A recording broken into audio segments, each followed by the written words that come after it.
안녕하세요. 오늘은 임명희 작가의 책 치매 가족을 위한 8가지 중요한 가족 시스템 이야기 일부를 좀 깊게 들여다보려고 합니다. 치매 돌봄이라는 게 참 힘든 여정인데 그 안에서 가족 관계가 어떻게 돌아가는지 보웬의 가족 시스템 이론을 통해서 살펴보는 거죠. 네, 맞습니다. 이 책이 보엔 이론을 바탕으로 해서 그 치매 상황에서 가족들이 감정적으로 너무 지치지 않고 또 관계를 잘 조율할 수 있도록 돕는 그런 지침서 같은 역할을 해요. 목표는 결국 이 어려운 상황에서 가족 관계를 좀 더 건강하게 만들고 감정 소모는 줄이고 서로 좀 더 잘 협력하는 방법을 찾는 거겠네요. 그렇죠. 책에는 8가지 개념이 나오는데 오늘은 시간상 한 4가지 정도 자아분화, 정서체계 불안, 삼각관계, 그리고 형제 이 4가지에 좀 집중해서 이야기 나눠보면 좋을 것 같습니다. 좋습니다. 치매 돌봄이 단순히 환자 한 사람의 문제가 아니라 정말 가족 전체 시스템에 영향을 주니까요. 음, 그럼 첫 번째 개념, 자아분화부터 가볼까요? 이게 자신의 감정과 생각을 분리하는 능력이라고요. 치매 가족에게 이게 왜 그렇게 중요할까요? 네. 이게 어떻게 보면 좀 역설적인데요. 감정적으로 한 발짝 딱 물러서는 이 자아분화가 오히려 더 꾸준하고 효과적인 돌봄을 가능하게 만드는 힘이 되거든요. 아, 그래요? 네. 예를 들어 책에 나오는 박 씨 사례가 있잖아요. 어머니가 자기를 못 알아보실 때 처음에 엄청 상처받았는데 나중엔 이건 병 때문이지 나를 미워해서가 아니야 이렇게 딱 분리해서 생각하게 된 거예요. 아, 그 분리. 그러면서 본인 감정도 좀 안정을 찾고 어머니께도 더 차분하게 잘해드릴 수 있게 된 거죠. 개인적인 상처로 받아들이지 않는 연습. 이게 핵심입니다. 아, 그러니까 감정에 확 휩쓸리지 않아야 상황을 좀 더 객관적으로 보고 또 지치지 않고 돌봄을 이어갈 수 있다. 이런 거군요. 병 때문이다라고 인식하는 연습 중요하겠네요. 네. 그럼 다음, 정서체계 불안은 뭔가요? 한 사람 불안이 막 퍼져나간다는 거죠? 맞아요.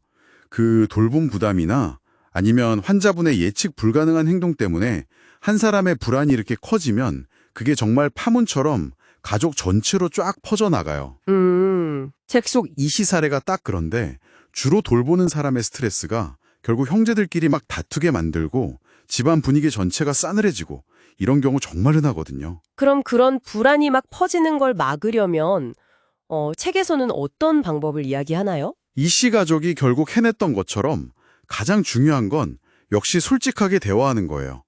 뭐가 힘든지 터놓고 이야기하고 역할을 좀 나누는 거죠. 아, 대화와 역할 분담. 네.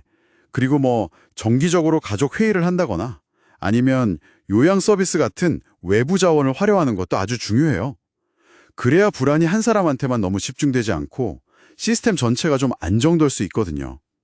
불안은 혼자 안고 있으면 안 돼요. 나눠야죠. 시스템적으로 접근해야 한다. 중요하네요. 자, 그럼 세 번째, 삼각관계. 이건 뭔가요?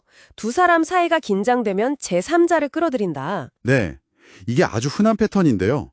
예를 들어 치매 부모님 돌봄 문제로 형제 간의 갈등이 생기면 다른 자녀 한 명이 중간에서 막 중재하려고 나서는 거죠. 책에 나오는 김 씨처럼요. 아, 네네. 중간에서 애쓰는 사람. 근데 이게 함정이에요.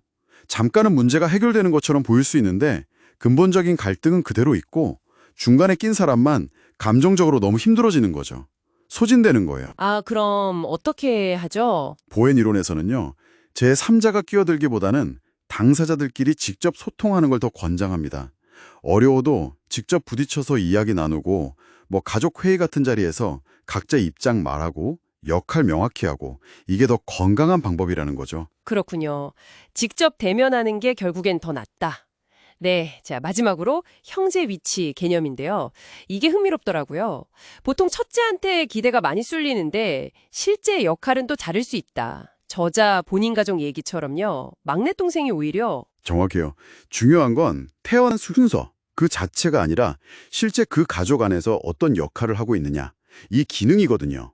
김 씨처럼 첫째가 모든 짐을 짊어지는 경우도 물론 많지만 저자 경험처럼 전주에서 올라와서 돌봄을 분담한 막내 동생 사례도 있잖아요. 네, 그렇죠. 핵심은 뭐냐면 각자 처한 상황이나 능력에 맞게 역할을 좀 유연하게 그리고 합리적으로 나누고 서로 도와야 한다는 거예요. 누가 뭘 할지 정기적으로 좀 이야기하고 조율하는 과정, 이게 꼭 필요합니다. 네. 오늘 살펴본 자아분화로 감정 조절하고 정서체계 불안 잘 관리하고 직접 소통으로 삼각관계 피하고 또 형제 역할은 유연하게 나누고 이 네 가지가 치매 가족이 관계의 어려움을 좀 헤쳐나가는데 정말 중요한 열쇠가 되겠네요. 네, 그렇습니다. 그리고 사실 이 개념들은 비단 치매 가족에게만 해당하는 건 아니에요. 모든 가족 관계에서 나타나는 그런 복잡한 감정 패턴이나 역동을 이해하는데 아주 유용하게 쓰일 수 있습니다. 여러분의 가족 안에서는 어떤 패턴이 좀 보이시나요? 저자도 어머니 돌봄 과정에서 형제들과 어려움도 있었지만 결국 함께하면서 그 연대의 중요성을 강조했잖아요. 혼자가 아니라는 느낌, 이게 정말 큰 힘이 된다는 말이 참 와닿아요. 마지막으로 이 책에서 다루는 개념 중에 다세대 전수 과정이라는 게 있어요. 이걸 한번 생각해 보시면 어떨까 싶은데요. 혹시 여러분 가족 안에서 여러 세대에 걸쳐서 좀 반복되는 것 같은 특정한 감정 반응 방식이나 역할 분담 패턴 이런 게 있나요?